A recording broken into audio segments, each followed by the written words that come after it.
Even as the divide between US and Iran over the key issues like Strait of Hormuz continues, ahead of their negotiations in Islamabad, Donald Trump has now proposed a radical idea which may potentially appeal to Tehran. Trump told ABC News on Wednesday this week that he was considering a joint venture with Iran to collect tolls from ships passing through the Strait of Hormuz that carried around 20% of the world's oil and gas daily before the war.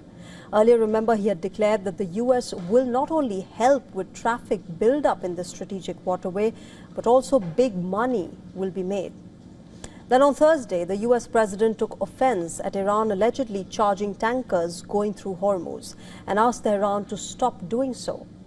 However, he didn't explicitly rule out the joint toll proposal.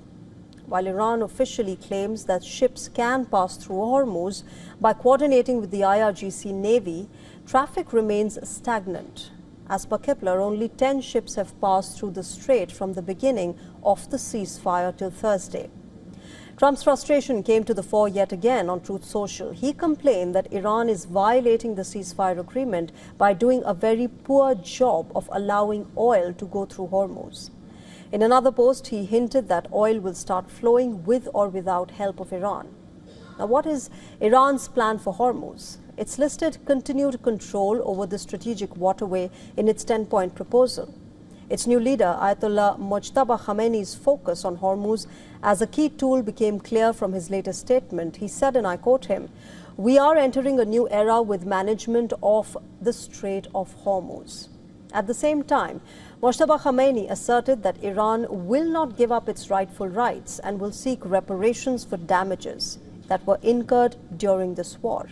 However, he didn't clarify whether Tehran plans to impose tolls as a form of compensation.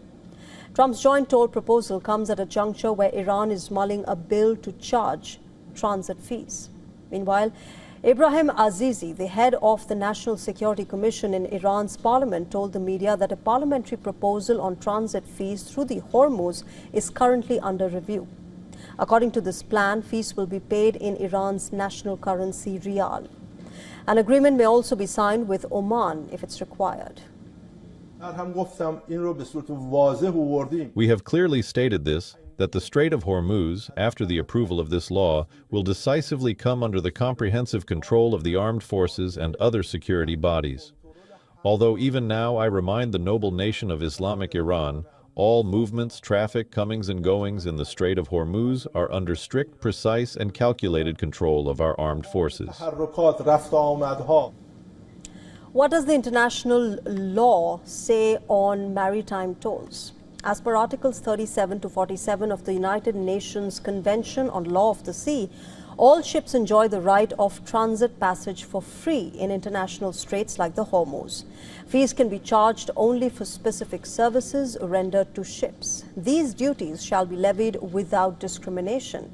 This convention says that countries bordering the straits shall not hamper transit passage. The UN's International Maritime Organization also made it clear that no international agreement allows tolls to be introduced for transiting international straits. It warned that such a toll will set a dangerous precedent.